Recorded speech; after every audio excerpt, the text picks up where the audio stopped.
Leona glanced around the room furtively. A gentle snore erupted from the darkened heart of the room. As she raised the dagger high, it gleamed brightly in the light coming from the hallway she had walked out of. She stepped quietly and quickly towards the bed.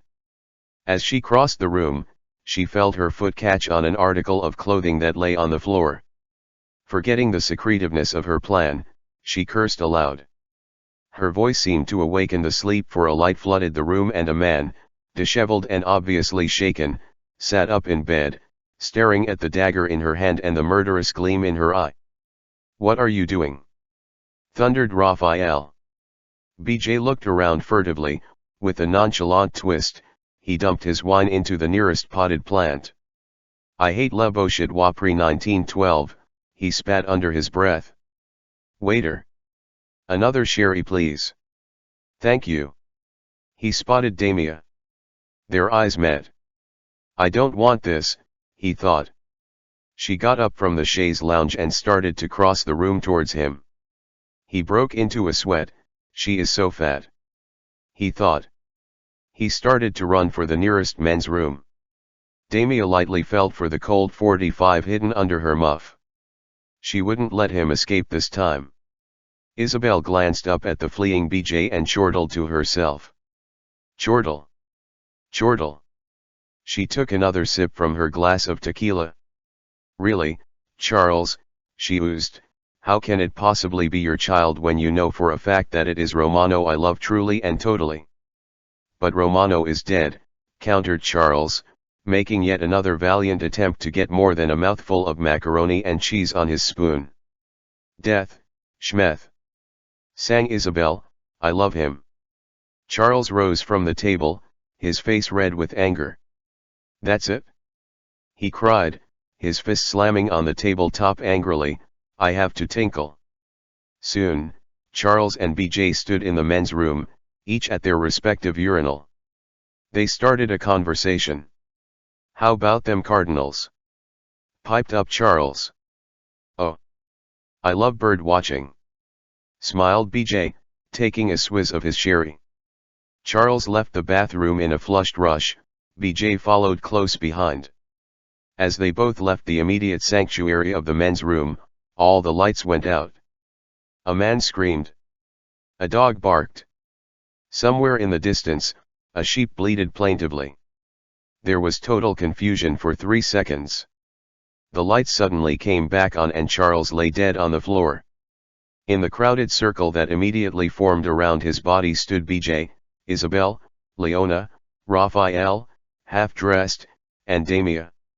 A gun lay on the floor between Damia, Isabel, and Leona. "Kurt, dear.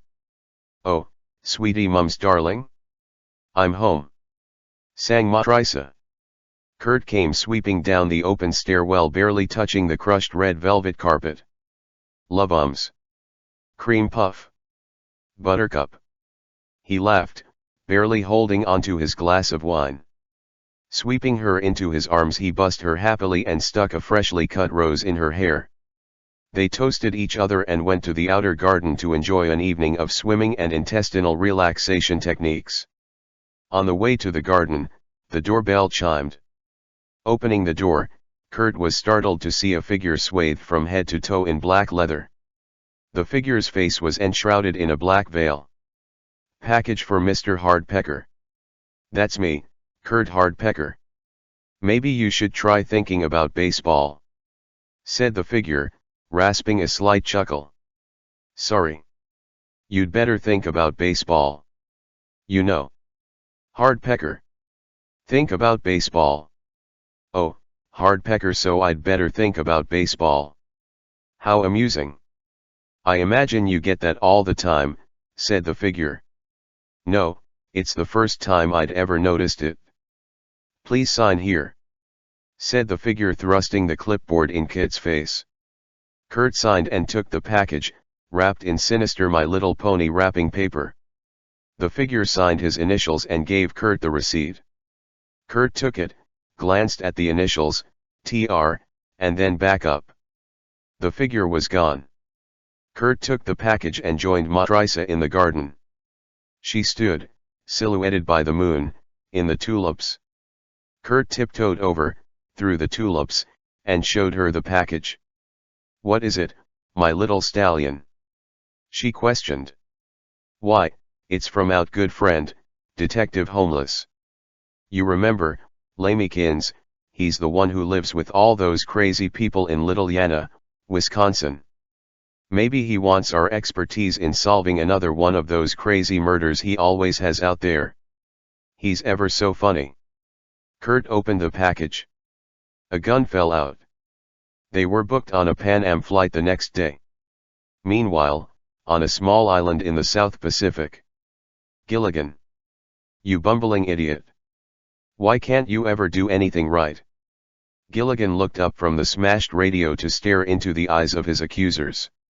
Professor the Righteous scorned him, Howell the Wealthy scorned him, Skipper the Skipness scorned him. Getting to his feet, he walked away, intent on going to his little hiding place on the far side of the island. Once there, he was shocked to find a small yacht in the pond. Looking around, he saw no one. Diving into the water and swimming across, he was soon climbing aboard. The craft seemed empty. He checked the stocks and found plenty of food, drink, and gasoline. He stood on the deck, staring at the island. His thoughts were for his friends, stranded there. "I'm outta here," he shouted, pushing the yacht to full throttle and steering it away from the island. Had he looked back, he would have seen a graying man and a scantily clad blonde run out from the jungle. "Come back! Come back!" they shouted in vain. "Great, Donald. This is another fine mess you've gotten us into," berated Marla.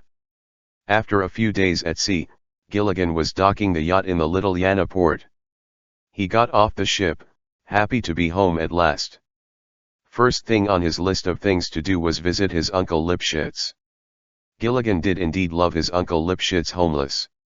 Homeless sat in his den, thinking deep thoughts about life, math, books, Sesame Street, and other weighty matters when a knock sounded on his front door.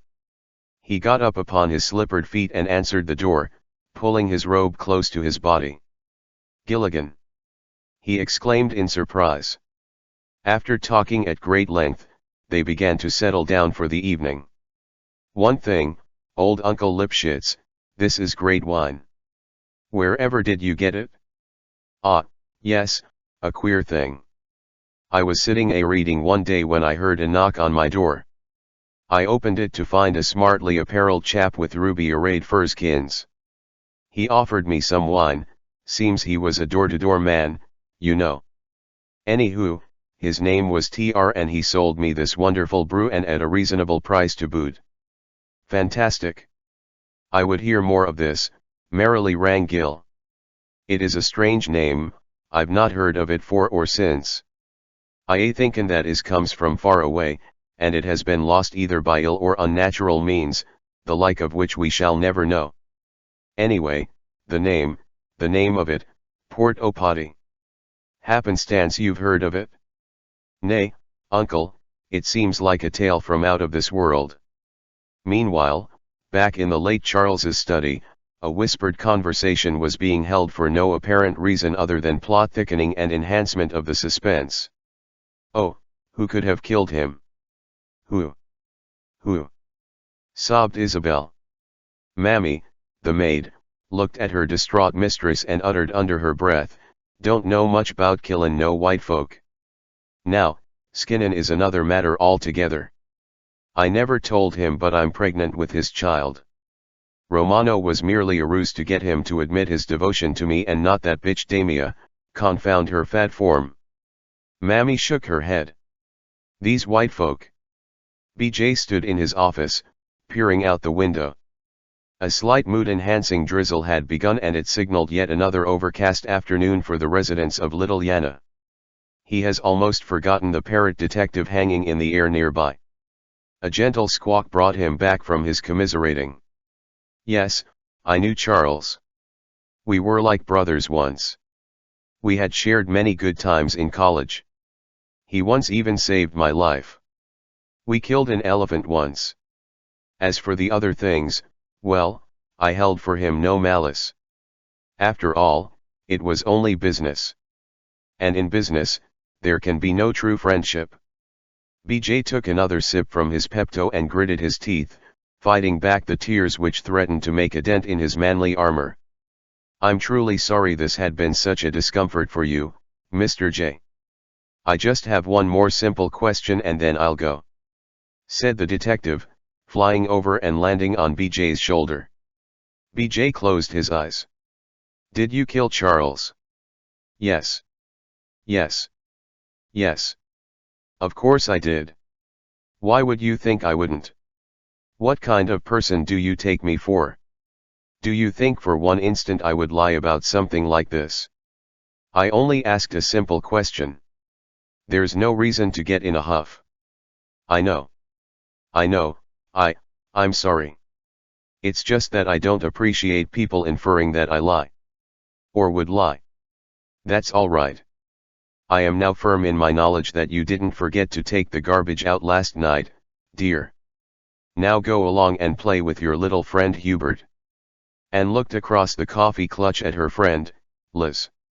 Children are so precocious these days, especially mine. They both chuckled politely and resumed sipping their tea. Homeless sat, deep in thought. He knew who murdered Charles, but the hard circumstantial evidence just wasn't there. Uncle. Yes, boy. What do you want? How was Charles killed? How? With a knife. Thank you, Uncle.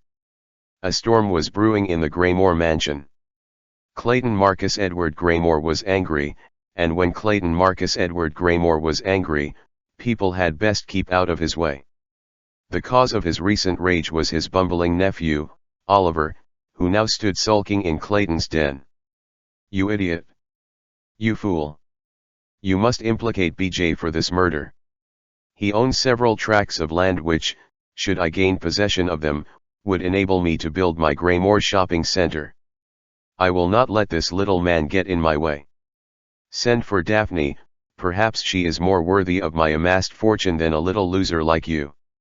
Oliver turned and left the room, a tear welling beneath his Coke bottle-thick glasses. Sitting pretty in the foyer was Daphne, her long, spider-like legs crossed and a cigarette dangling from her long, grasshopper-like fingers. Why, Ollie, whatever did Uncle say? She purred. He wants to see you, said Oliver through gritted teeth. Daphne laughed a long, cruel laugh and stood, sauntering past Oliver towards the den. Oliver stood, dejected. Gilligan looked in the mirror. He liked what he saw. Slicked back jet black hair, a razor-thin mustache beneath his hawk-like nose. He wore all black. Lifting his hands, he was satisfied to see the suction cups were still holding. Soon, he was at the manor. Scaling the side of the building, he approached the highest point of the manor, the antique stained glass window which formed the centerpiece of the looming tower. Pulling a pair of diamond cutters from his pocket, he began cutting.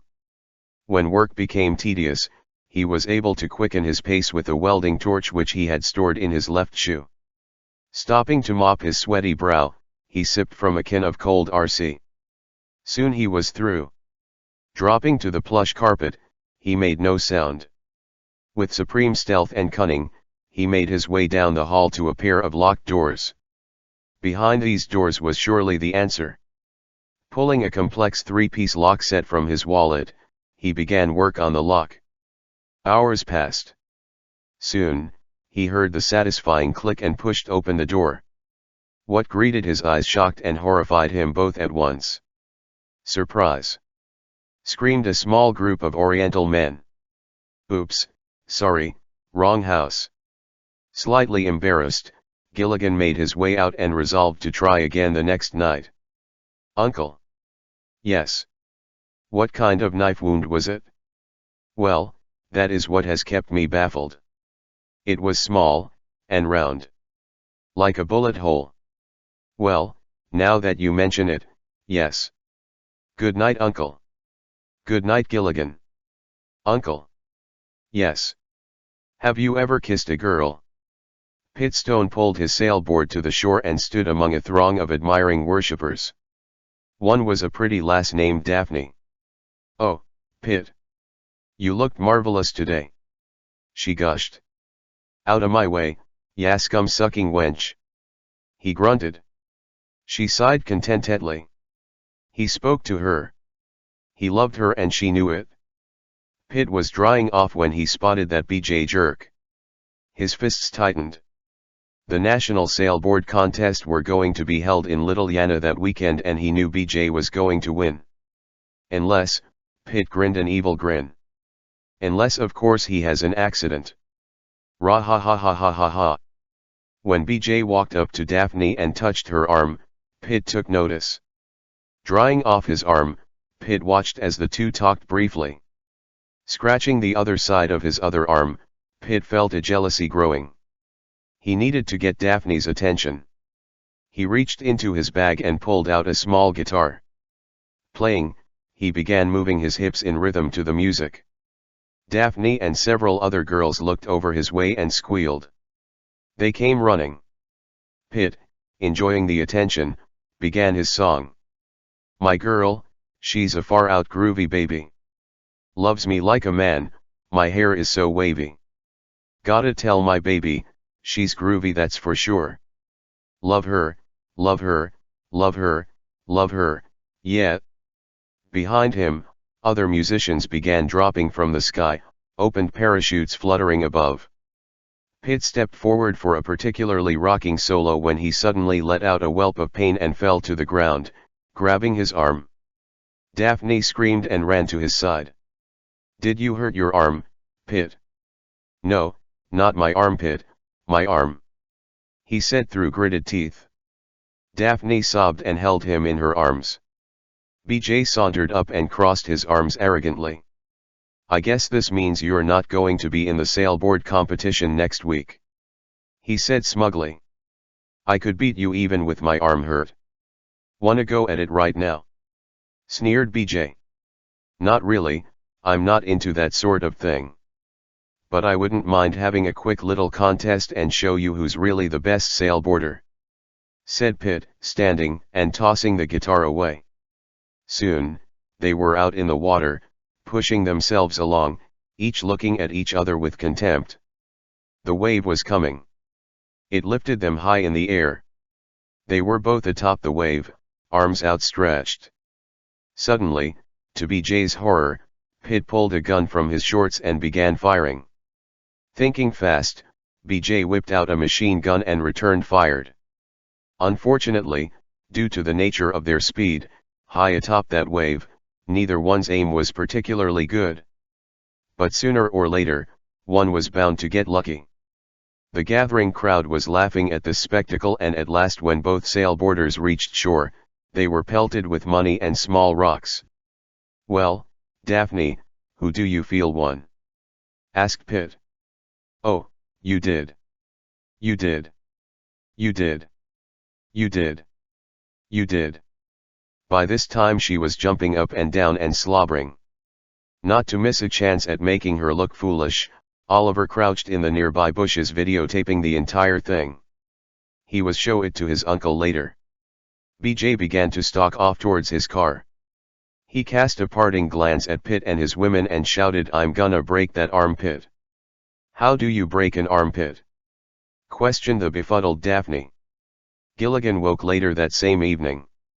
He rushed over to the manor. Hopefully, he would be there in time to stop the shenanigans. Outside, he spotted a group of children led by a woman walking up to the door. She was fat and ugly. Somehow, she looked familiar. Gilligan decided to wait until the fat, ugly woman left and took the children with her. The wait was a long one. Finally, the woman and children left. Gilligan walked up to the front door and checked the address. He wasn't going to end up surprising another group of Oriental men, he was in the right place. Once inside, he crept to the bathroom. Emerging a few moments later, he crept upstairs. Creeping down the hall, he pushed his way quickly into the laundry room.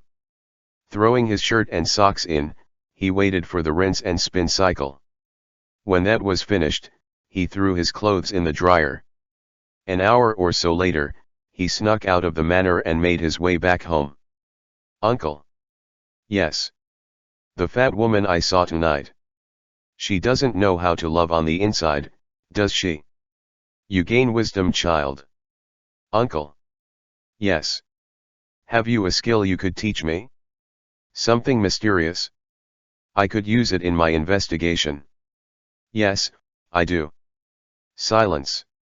More silence. Uncle. Yes. Are you still there? Yes. Oh. Silence. Uncle. Yes. What is it? An ancient form of defense carried down from generation to generation in my family. Perhaps you have heard of it? What is it? Silence. Uncle. Silence. Uncle. Boot to the head. Fa-womp. A chuckle. Leona drove down the twisting highway, fighting to stay awake. Suddenly she saw the road disappear from beneath her and saw the bottom of a cliff coming closer. She screamed. Another murder. Gilligan would indeed be busy. To be continued.